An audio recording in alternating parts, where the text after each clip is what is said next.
Meanwhile, busy times for the music industry this summer. Taylor Swift went head-to-head with Apple over its pay policy for its new streaming service. Forbes magazine named Katy Perry number 3 on their top 100 celebrities list, pulling in $135 million last year. And The Guardian reporting that this morning that Facebook may be in early talks to start its own streaming service. Joining us right now is the man who discovered Katy Perry and a titan in his industry, Lava Records CEO Jason Flom. Jason, great to see you. Thanks, Maria. I like that. So can I have that in my title, Titan? I think I'll be my new. You've got to put that in your resume. Yeah, never mind president, CEO. I like Titan. But let me ask you, what do you think about this whole issue that Taylor Swift really brings up in terms of the way Apple was charging people for the streaming service? Well, Taylor's obviously a generational superstar, and she took, as she does always, she took a very principled stand.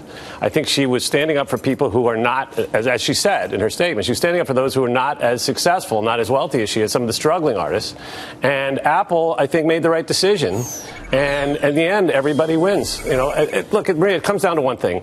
Artists have the right to get paid for their content. And that's the world. That's where it's all going. That's where it has to go. And I'm proud of her that she took a stand like that, because that was important to do. Others had not taken that stand. But how do you really change a situation that doesn't appear fair unless someone actually has the courage to speak up? Well, that's you know, there's a lot. Now we get into civil rights and everything. Everything happens because somebody stands up. And in this case, I don't want to compare the music business to the civil rights movement, but don't get me wrong. But the fact is, Taylor is in a unique position, and I'm very proud of the way she handled the situation. Let's move on to Katy Perry, named number 3 on the Forbes celeb list. You discovered her. I did. When you first met her, where was she? Tell us the story. How you found her. I met her at the. Someone suggested that I meet her. Told me that she was about to be dropped from her label, and that she was a very interesting, potentially a star or whatever. So I met her for lunch at the Beverly Hills Hotel, and she walked in, and I was like, damn, you know, she carries herself like a star. And she sat down, and she had such an amazing story.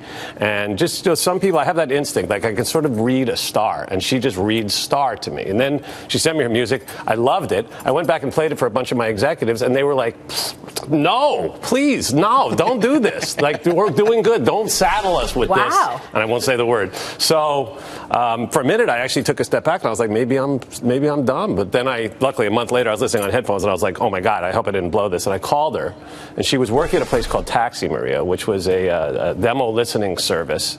And I'm plugging them here. But anyway, she was making $10 an hour. $10 an hour when you first met her. 135 million is better. I don't know how many hours there are in a week, but I think can't get to 135 million very quickly that way. Well, but one of the things about these young stars, we're talking about Taylor Swift and Katy Perry, who have been good examples, but there's headlines today on Ariana Grande, who basically said on a camera, you know, I hate America. So that's a financial risk to people like you that take on these young starlets, singers, if they go the wrong way. In social media, there's cameras everywhere now. How do you manage that financial risk? I didn't know she said that, but, you know, I wear my... Oh, look at you!